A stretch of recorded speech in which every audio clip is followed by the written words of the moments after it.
Hello students, welcome to my channel. This is Dr. Kavita Chauhan from Prerna Coaching Academy and today I am going to start with the chapter India's External Relations.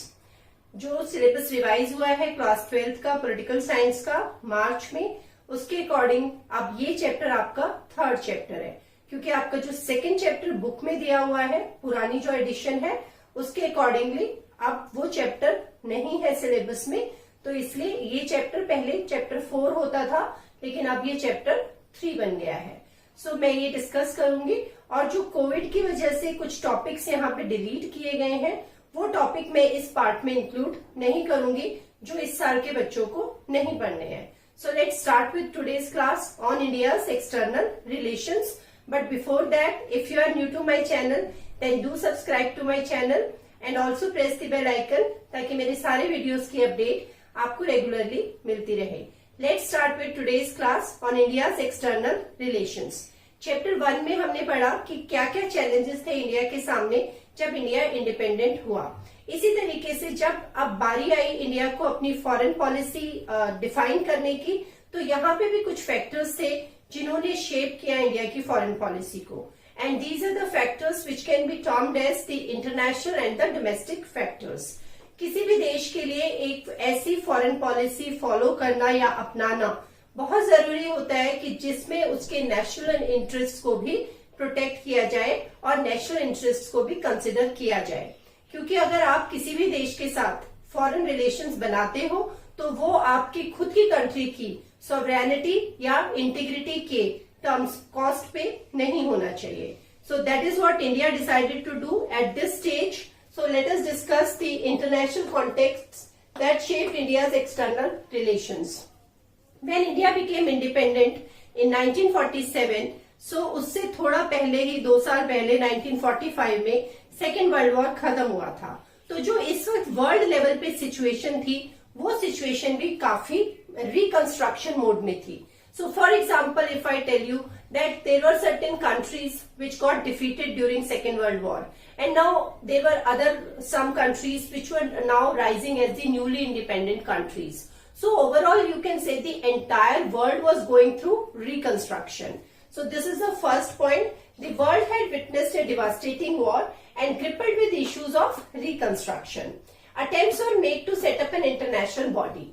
1945 में जब second world war खत्म हुआ, this was the time when there were attempts which were made at international level to devise an international organization which could help in avoiding war in next or you can say in the future. क्योंकि एक दो war यहाँ पे 1945 तक world face कर चुका था, countries को अब आगे और कोई वर्ल्ड वॉर नहीं फेस करनी थी, लेकिन इन सारी कंट्रीज के बीच में एक ऐसी इंटरनेशनल ऑर्गेनाइजेशन की यहाँ जरूरत थी जो इन सारी कंट्रीज को होल्ड करके रख सकती थी या एक प्लेटफॉर्म प्रोवाइड कर सकती थी जिसके थ्रू वो अपने आप को एक्सप्रेस कर सकते थे.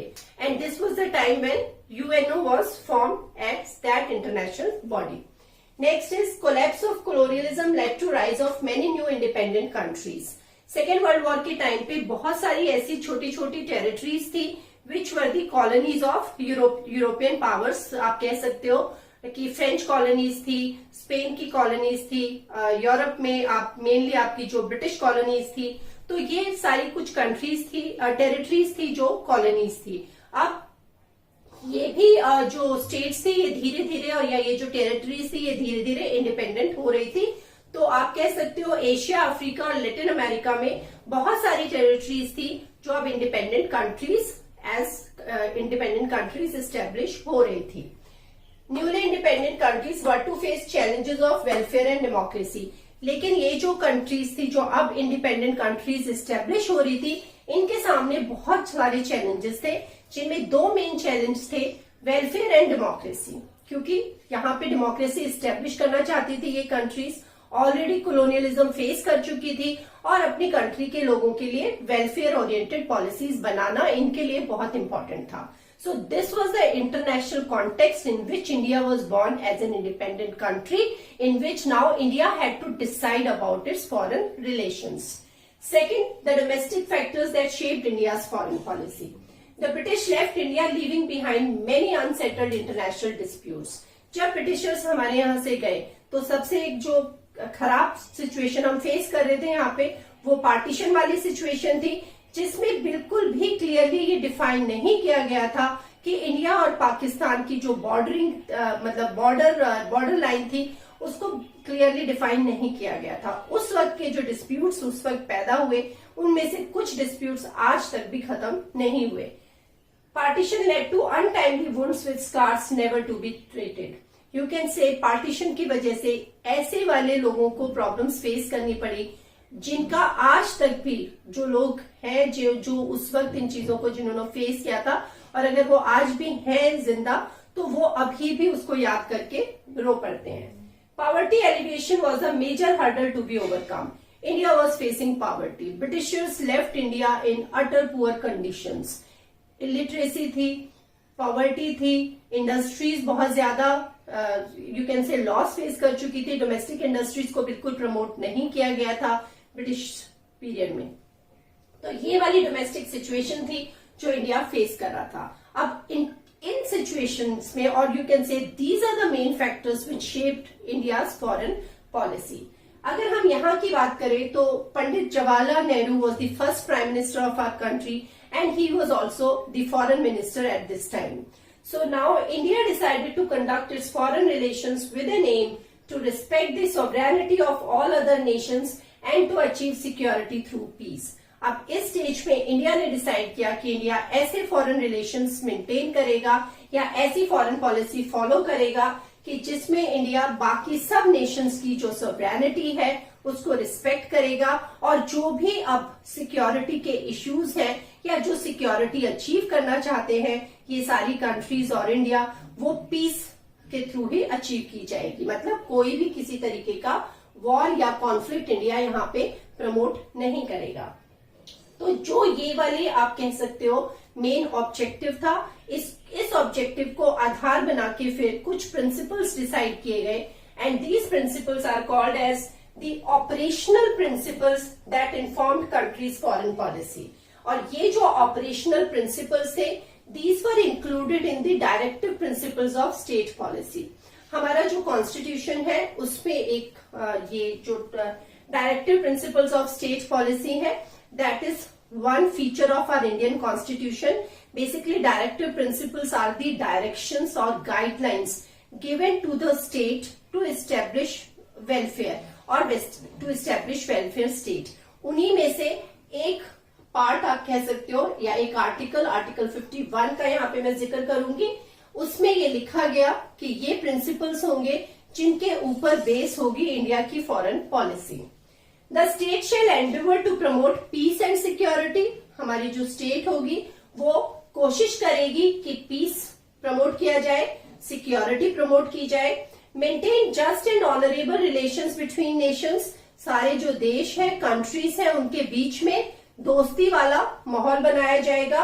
और just and honourable relations means कि just basically you can say कि no unjust policies will be made treating one country with another country, और honorable मतलब respectful relation. Foster respect for international law and treaty obligations. International level पे जो भी international law बनाया जाएगा, जो सारी कंट्रीज को गवर्न करेगा, उस सबको इंडिया पूरी तरीके से उसकी रिस्पेक्ट करेगा और उसको फॉलो करेगा। और उसके साथ साथ जो भी कोई ट्रीटीज साइन की जाएंगी इंटरनेशनल लेवल पे, वो भी उनको पूरी तरीके से ऑब्लाइज करेगा।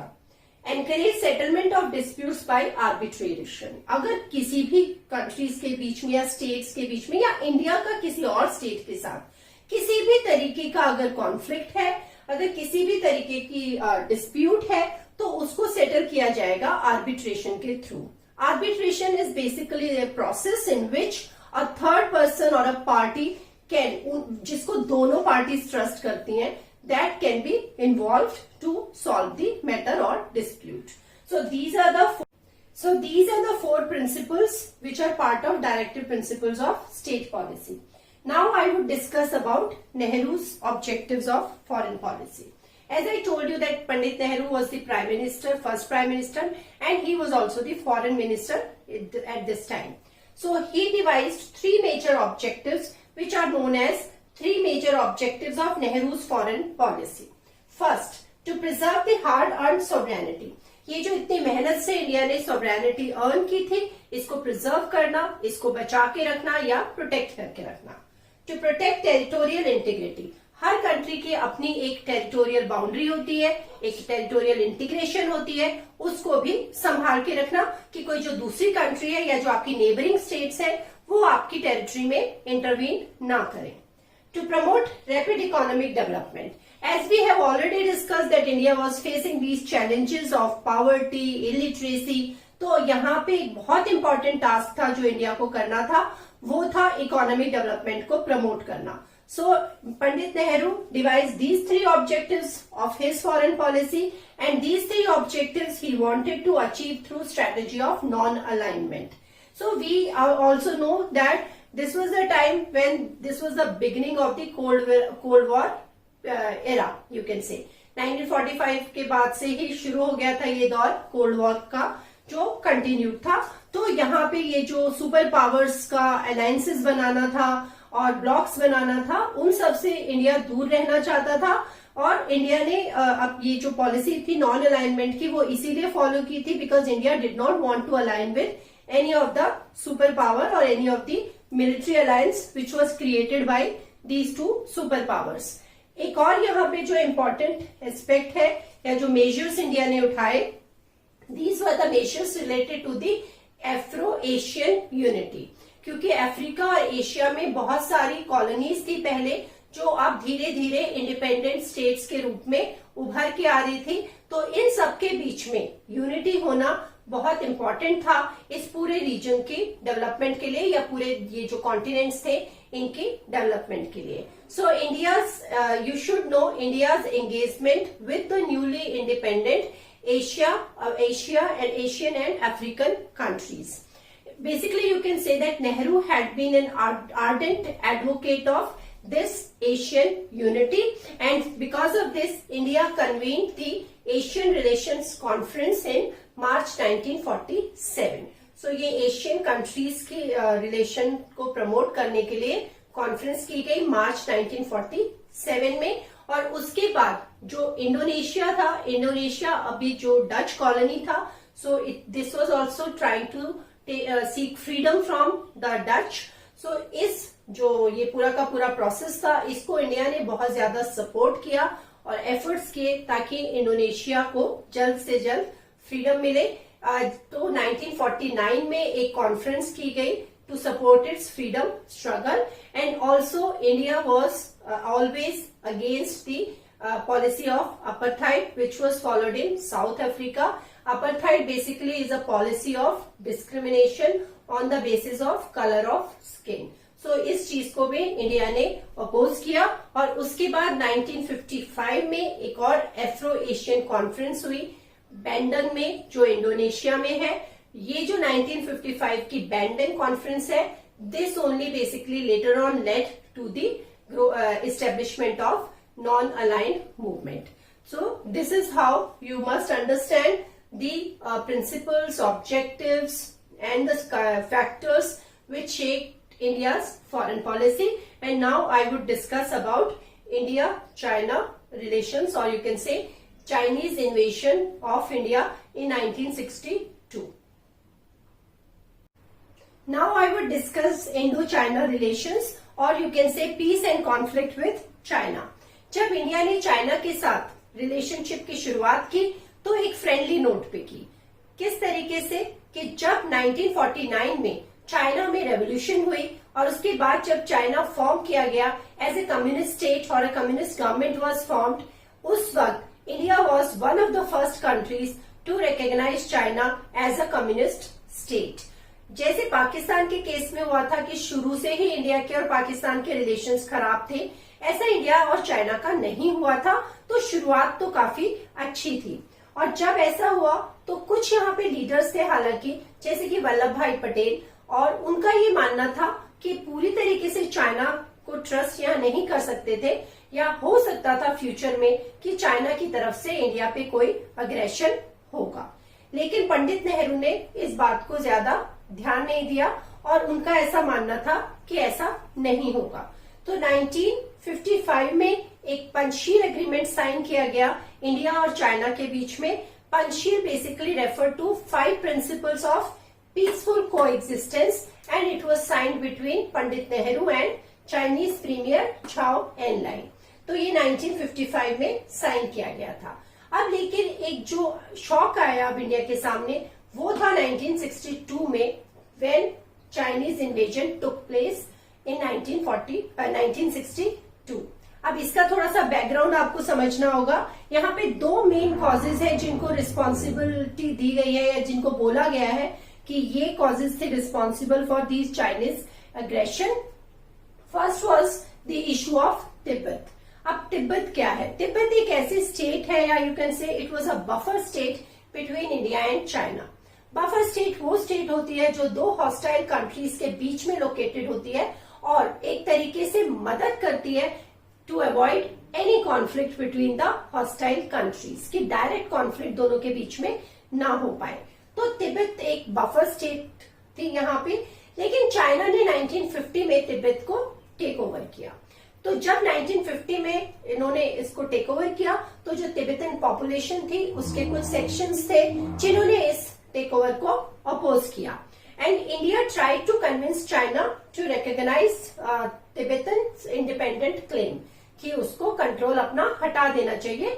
ऐसा किया इंडिया ने 1955 में, लेकिन China did not agree on this and Tibetans को लगता था और आज भी लगता है that China basically wanted to undermine their Tibetan culture. तो जब ये सब चीजें हुई और तब जो वहां के लीडर थे दलाई लामा, उनको पॉलिटिकल अजाइलम चाहिए था, शरण चाहिए थी, तो राजनीतिक शरण दी इंडिया ने दलाई लामा को and this basically created rift between India and China. So this is the first cause और main cause you can say responsible for Chinese aggression in 1962. Second was the boundary dispute between the two countries, India and China. जब Britishers India को छोड़ के गए और तब उस वक्त कुछ इस तरीके की टेरिटरीज और बाउंड्रीज थी जिनको ब्रिटिशर्स ने डिसाइड किया था कि कौन सा पार्ट इंडिया का होगा और कौन सा पार्ट चाइना का था। लेकिन इंडिया ने तो इस बात को रिकॉग्नाइज किया कि जो उन्होंने क्रिएट किया था उसको इंडिया ने माना, लेकिन चाइनीज ने इस चीज को रिकॉग्नाइज करने से मना किया और उन्होंने कहा कि ये जो कॉलोनियल डिसीजंस थे वो अब अप्लाई नहीं होंगे। So there are 2 reasons basically, one is the Ladakh region में जम्मू एंड कश्मीर में एंड दूसरा है अरुणाचल प्रदेश। उस वक्त इसको नेफा के नाम से जाना जाता था। तो ये जो 2 रीजन्स है, इन रीजन्स के ऊपर क्लेम करता है चाइना और जिसकी वजह से ये चाइनीज इन्वेजन हुआ 1962 में। जब ये हुआ तो किस तरीके से ये अटैक हुआ इंडिया के ऊपर वो मैं अभी डिस्कस करती हूँ। First was that the first attack और first invasion you can say which was a massive one, it happened in October 1962। उसके बाद Chinese forces captured some key areas in Arunachal Pradesh. Second attack came after 1 month. Indian forces could block Chinese advances in western Ladakh. तो लद्दाख का जो western region था उसमें तो Indian forces रोक पाई Chinese forces को, लेकिन ईस्ट में जो अरुणाचल प्रदेश की साइड थी वहां पे the Chinese manage to advance nearly to the Assam entry, जहां से एंट्री होती थी असम में, ऑलमोस्ट वहां तक चाइनीज पहुंच गए थे।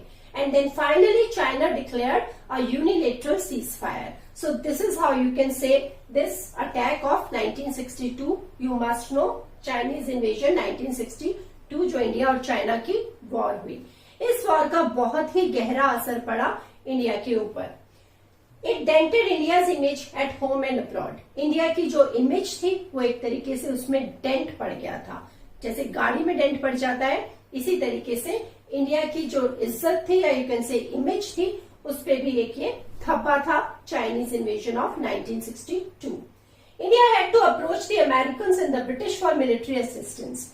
ये जो टाइम था सोवियत यूनियन ने यहाँ पे न्यूट्रल पोजीशन ली और क्योंकि सोवियत यूनियन ने न्यूट्रल पोजीशन ली सो इंडिया को अप्रोच करना पड़ा अमेरिकन को और ब्रिटिश को मिलिट्री असिस्टेंस के लिए, जबकि इंडिया का मानना था कि इंडिया नॉन अलाइनमेंट फॉलो करता था और उनको किसी भी तरीके के मिलिट्री अलायंस का पार्ट नहीं बनना था।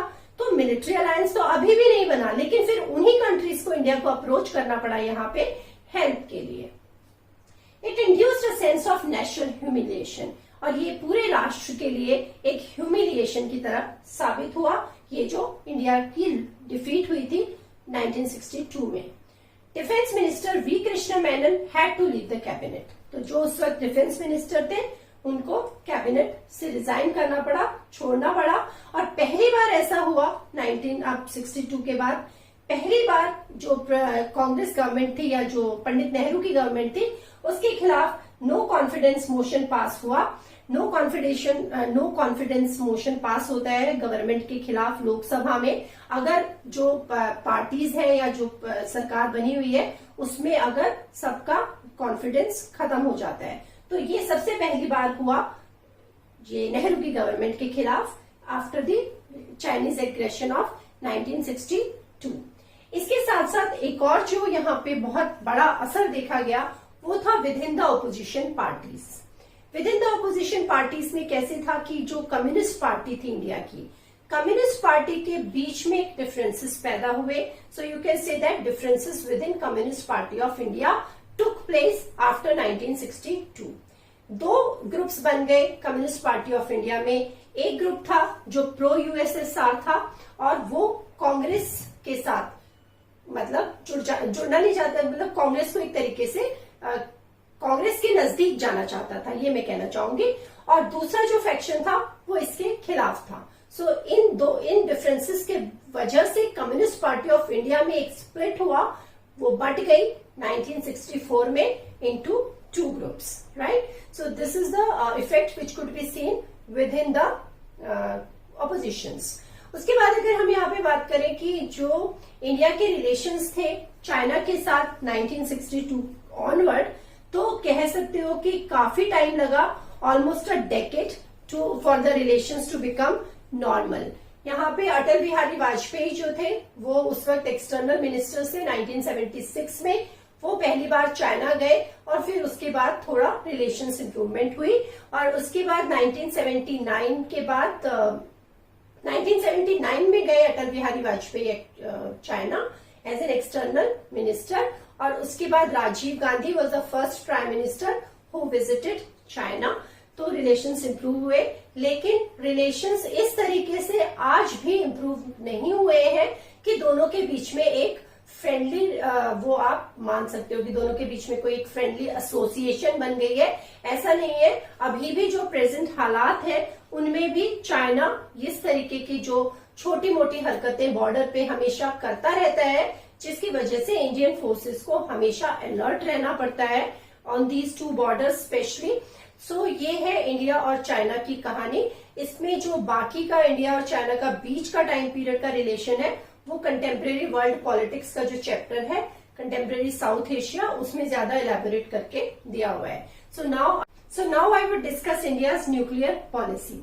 जब इंडिया की न्यूक्लियर पॉलिसी की बात करेंगे तो मैं यहाँ पे ये बताना चाहूंगी कि ये जो प्रोसेस था एक तरीके से 1940s से ही शुरू हो गया था, लेकिन इंडिया का तब ये मानना था कि इंडिया न्यूक्लियर एनर्जी को कभी भी यूज नहीं करेगा डिफेंस पर्पस के लिए, बल्कि सिर्फ यूज करेगा पीसफुल पर्पसेस के लिए। तो जो पंडित नेहरू थे, he was a firm believer that science and technology could help build a modern India. So he got initiated the nuclear programs in the later period of 1940s under the guidance of Homi J. Bhabha. ये वो time था। अब इसके बाद 1960s का जो period था, जो सुपर पावर्स थी उनके बीच में एक होड़ लगी हुई थी आर्म्स बिल्डअप करने की, और न्यूक्लियर आर्सेनल भी इंक्रीज हो रहा था वर्ल्ड लेवल पे। चाइना ने न्यूक्लियर टेस्ट कंडक्ट किया 1964 में, और उसके बाद जो 5 परमानेंट मेंबर कंट्रीज थी सिक्योरिटी काउंसिल की, USA, USSR, France, UK and China, now they all were nuclear power states और nuclear powers. After that in 1968 they imposed nuclear non-proliferation treaty on the other countries. India always said that it was discriminatory, क्योंकि ये वो states थी जो already nuclear powers थी और अब ये बात कर रही थी न्यूक्लियर नॉन प्रोलिफरेशन। प्रोलिफरेशन का मतलब होता है बढ़ाना या एक्सपैंड करना। तो अब ये इन न्यूक्लियर उसके खिलाफ थी, न्यूक्लियर टेस्ट के कि कोई भी स्टेट ऐसा ना करे, ये ट्रीटी साइन करे। इंडिया हमेशा इसके अगेंस्ट रहा। लेकिन इंडिया ने हमेशा ये बोला कि इंडिया कभी भी न्यूक्लियर एनर्जी को यूज नहीं करेगा डिफेंस पर्पस के लिए, बल्कि यूज करेगा सिर्फ पीसफुल पर्पसेस के लिए। इंडिया की पॉलिटिक्स में सिर्फ एक यहाँ पे मैं पॉइंट शेयर करना चाहूंगी कि वैसे तो जो डिफरेंट पॉलिटिकल पार्टीज थी उनके बीच में बहुत डिफरेंसेस थी, डिफरेंट इश्यूज को लेके किसी की कुछ ओपिनियन थी तो किसी की कुछ और ओपिनियन थी, लेकिन फॉरेन पॉलिसी के ऑब्जेक्टिव्स जो थे national integration, territorial integrity, sovereignty, इन सब से रिलेटेड डिफरेंसेस नहीं थे। इसलिए पार्टी पॉलिटिक्स में कभी भी फॉरेन पॉलिसी एक मुद्दा नहीं रहा। India always believed in, it was firm believer of promotion of peace. उसके बाद India conducted a series of tests in 1998, and through this India demonstrated that India was capable to use nuclear energy for military purposes. हालांकि अभी तक India ने हमेशा ये maintain किया है कि India will not be the first country to use nuclear weapons. अगर इस तरीके का कोई कॉन्फ्लिक्ट होता है तो भी इंडिया शुरुआत कभी नहीं करेगा इस तरीके से। सो ये इंडिया का न्यूक्लियर प्रोग्राम है और काफी अच्छी, इसको आप कह सकते हो कि India has achieved great success in this. So this is part 1 for India's external relations, and all these topics which I discussed are important from your examination point of view. Thank you so much. I hope you enjoyed the class.